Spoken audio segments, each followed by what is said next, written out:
Lengadi yasungulwa ngo-2019 kanti-ke ngesikhathi isungulwa yabe ihlinzeka-ke ngosizo idlanzana lamalungu omphakathi lapha. Emuva kwalokho isikole sendawo-ke sabe sesinikela ngomhlaba ukuze lentsha iqhubeke-ke idlondlobale ikwazi-ke ukutshala-ke ezinye izitshalo emphakathini. Lengadi ikhiqiza u-anyanyisi, amakabishi, ispinashi phakathi kokunye.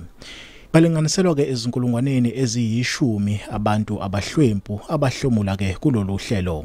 So lana e-Thousand Hills-ke ngengadi-ke isiza ukuthi sipheke amapleti, siphakele abantu abawu-9,000 to 10,000 ngosuku. Uhulumeni wesifundazwe uthi-ke ziningi izinhlelo-ke ezikhona ezibekelwe ukusiza intsha efuna ukungena emkhakheni wezolimo.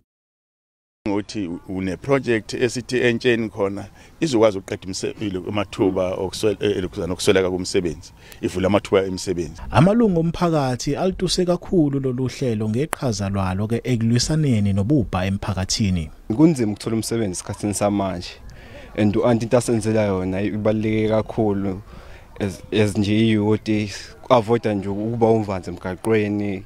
Ngoba nginomndeni engiwufidayo ekhaya, nginezingane eziwu2, ungisiza kakhulu ukusebenza la ekhaya.